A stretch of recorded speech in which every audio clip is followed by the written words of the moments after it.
Mbak DP, Mbok ya sudahi saja playing victimmu, Oh, oh.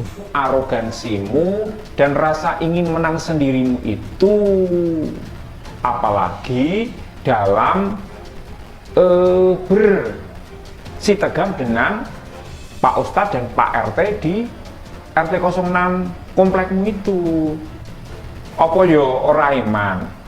Sayang loh Mbak, kalau sampai masalah sapi ini, sapi untuk korban, dan masalah dengan Pak RT ini berlarut-larut, dan Anda tidak segera minta maaf, perjuanganmu selama ini dalam membangun karir, membesarkan namamu, kemudian mendapat label wanita terhormatmu itu akan ambiar loh Mbak. Gitu loh. Jadi sebagai pengamat perilaku selebritis dan hiburan Indonesia, saya punya dua saran jernih untukmu Mbak DP. Semoga bisa nyampe dan bisa diterima. Yang pertama, segera minta maaf kepada Pak RT, Pak Ustadz, dan warga di komplek itu. Karena permintaan maafmu itu justru menaikkan rasa respect masyarakat kepadamu. Juga justru bisa memperbaiki kesan miring terhadapmu yang lumayan dianggap arogan itu. Oke? Nah, saran kedua, segera temui konsultan psikologis atau psikiater atau pembimbing kejiwaan, pembimbing kolbu. Demi apa? Agar Mbak DP bisa mengendalikan amarah, arogansi, ingin menang sendiri, rasa altruisme terhadap diri sendiri, gitu loh. Sayang Mbak, saya sarankan ini karena jujur, menurut pengamatan saya, Indonesia masih tetap butuh Dewi Persik. Maksud saya dunia entertainment, dunia hiburan Indonesia tetap butuh skill dan multi talentanya Dewi Persik. Namun jujur tidak butuh arogansinya serta mau menang sendirinya itu. Gitu ya Mbak DP. Jadi saya menyarankan ini dalam rangka kebaikan untuk semua.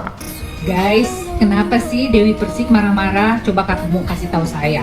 Soalnya sorry saya nggak ngikutin nih beritanya, tapi videonya masuk banyak banget ke saya untuk minta ditanggapin. Ya, katanya ini soal kesalahpahaman saja mengenai titip hewan kurban ya, sapinya ke masjid dan sebagainya. Nah harusnya nih ada koordinasi lah, karena yang saya tangkap nih ya, dia itu nyuruh anak buahnya ya, atau ART-nya atau siapa gitu ya. Mereka mungkin nggak tahu atau karena ketidakpahaman akhirnya jadi miskomunikasi gitu loh. Makanya saran saya nih Mbak Dewi, sebenarnya ya yang namanya kita berkurban, saya bukan ahli agama ya, tapi secara psikologis aja. Kalau kita menyumbangkan segala sesuatu, lebih baik kita sendiri yang turun, kita sendiri yang menyerahkan, agar prosesnya itu benar-benar afdol gitu loh kalau menurut saya ya, secara psikologis. Karena saya pun juga seperti itu, saya alhamdulillah ke 4 titik saya datengin semuanya.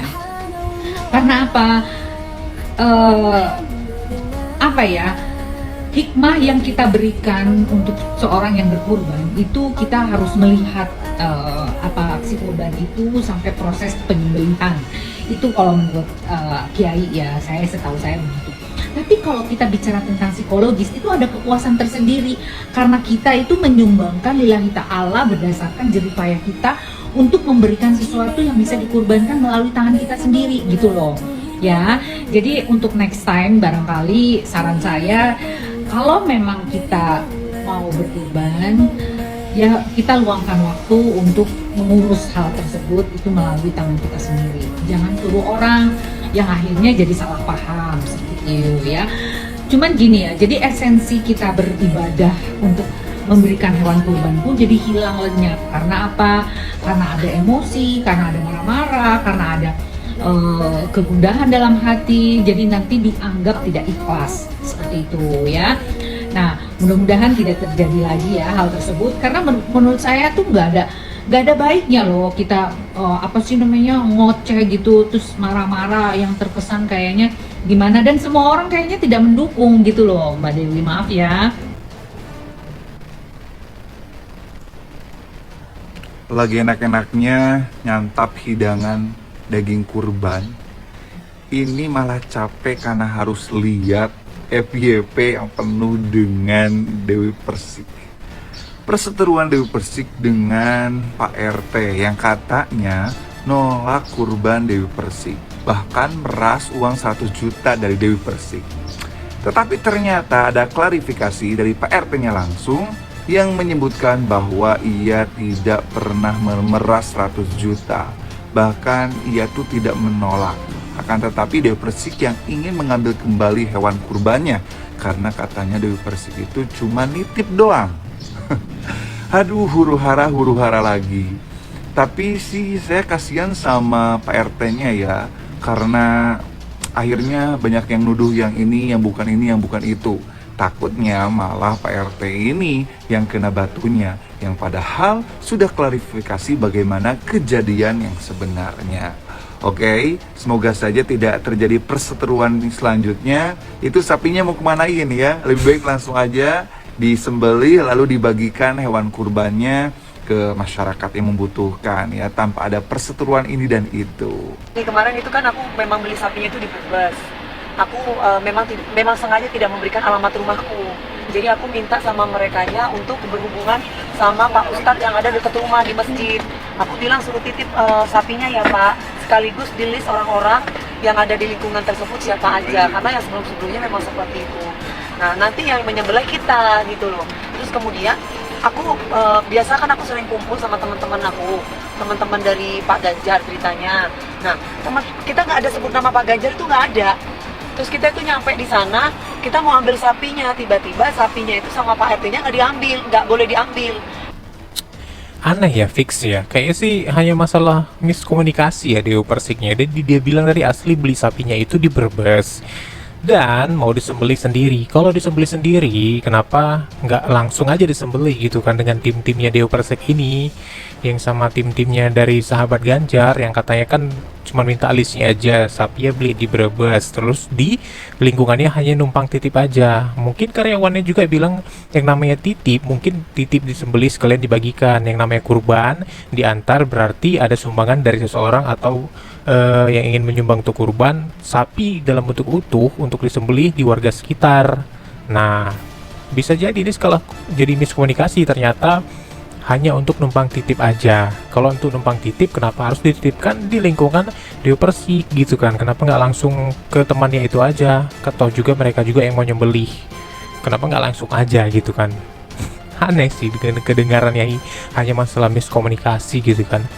Terus ya wajar sih Pak RT yang nggak enak hati gitu kan. Kan awalnya kan mau dititip kan ada dua bahasa ya, mau dititipin untuk disembeli atau hanya dititipin lembu atau sapinya aja. Nah ini kan nggak jelas nih ngomongnya. Kalau memang mau dititipin seperti itu terus mau dia ambil lagi, harusnya diperjelas gitu, hanya untuk titip aja Pak, sebentar nanti udah diambil lagi. Nah terus kalau memang seperti itu kan harus bisa diomongkan. Kenapa kalau dititip berarti kan harus disembelih sama warga sekitar. Artinya ini sapi dari Dewi Persik untuk disembelih oleh warga sekitar atas pertanggungjawaban Pak RT. Ternyata enggak, hanya untuk titip aja. Nanti disembelih sama timnya Dewi Persik, katanya teman-temannya Dewi Persik, kawan-kawannya Dewi Persik yang sahabat Ganjar itu. Nah, terus hasil dagingnya juga akan dibagikan sama warga sekitar Lebak Bulus. Sementara di lingkungan Lebak Bulus itu sudah melakukan yang namanya kurban dan kupon-kuponnya juga sudah ada. Jadi mungkin karena emosi itu kenapa sapi udah diantar terus diambil lagi. Ya mungkin Pak RT bilang, ya warga di sini udah dapat daging. Kalau cuma mau kayak gini caranya udah nggak butuh daging lagi, silahkan aja bawa sapinya gitu kan. Terus mau diminta untuk bantuin gitu kan. Ya itu kan tanggung jawabnya dari tim Dewi Persik. Kenapa bisa diantar ke situ, udah sapinya udah turun, begitu udah naik minta bantuan sama warga juga. Kenapa nggak yang ngantar itu aja sekalian dibayar? Yang ngantar sapinya dibayar lagi semua sama orang-orangnya untuk ngantar ke tempat, ke rumah aku temannya Dewi Persik untuk dipotong. Kan simple kalau memang kayak gitu. Dan mungkin ya wajar karena Pak RT-nya ini bukan bilang Pak RT ya, karena di dalam lingkungan itu kan ada aturannya gitu kan, tanggung jawabnya si Pak RT. Kalau sapi nggak diambil, nanti kalau itu dicuri atau hilang, itu tanggung jawabnya Pak RT. Nah, jadi Pak RT bilang Kalau tidak diambil, ya mungkin akan dilepas. Ya sah-sah aja sih, tapi bukan berarti bakal dilepas juga kan. Pasti itu hanya mungkin ya karena emosi, biar segera diambil karena PRT udah nggak mau tanggung jawab lagi gitu kan. Mungkin ya karena emosi, semuanya miskomunikasi. Simpelnya kalau memang untuk disembelih di lingkungan Dewa Persik, ya kasih aja di situ biar disembelih. Kalau memang ada bicara upah, ya memang upah sembelih memang ada di mana-mana di setiap Indonesia, dan harga untuk upah sembelih itu mungkin ada mulai dari 200, 300, 500, 700 bahkan sejuta, karena memang selain ada untuk upah, untuk tenaga-tenaga tim atau panitia juga harus diperhitungkan gitu kan di dalam biaya untuk kurban. Bahkan ada juga yang untuk memotong sapi gitu. Kalau di Medan kadang-kadang dia udah dihitung untuk sapi ya, dia nggak mau terima uangnya, dia sumbangkan lagi untuk panitia untuk konsumsi gitu. Banyak hanya masalah komunikasi kok jadi bikin malu gitu ya. Terus nanti apa ya, jadi umat Islam itu gara-gara sapi, oh ternyata umat Islam itu gini. Ini lebaran haji, lebaran umat Islam gitu ya, hanya gara-gara sapi berantem. Rusuh satu Indonesia. Ya nggak perlu juga, kalaupun hatinya dia udah memaafkan atau saya udah selesai, saya anggap udah nggak ada permasalahan. Ini mah buat saya capek, malu urusan korban, ya kan? Iya malu saya, diribut-ribut orang ada-adanya semua, katanya asik. Ya udah selesai aja ya. Jadi saya berharap walaupun nggak ada pertemuan kembali, tetap permasalahan ini selesai. Jadi saya ingin jadi masalah yang besar dibagi, kalau masalah yang kecil kalau bisa tidak diadakan. Bahkan masalah yang besar pun kalau bisa nggak ada masalah. Tapi sebenarnya belum cash plus dong PRT. Misalkan pihak Mami DP pun masih bisa dibilang masih suka. Ya itu hak dia lah, hak dia. Saya kan nggak, saya bilang saya itu kalau memang ini dianggap kesalahan saya minta maaf. Kalau memang dianggap ini kesalahan saya. Tapi saya juga sebagai manusia ya mungkin bisa aja saya salah, tapi saya kan cuma mendapat informasi dari seorang ustadz yang namanya Ustadz Lutfi. Jadi saya nggak, ya boleh dibilang saya nggak mau nyalain siapa-siapa lah. Udah saya anggap ini selesai.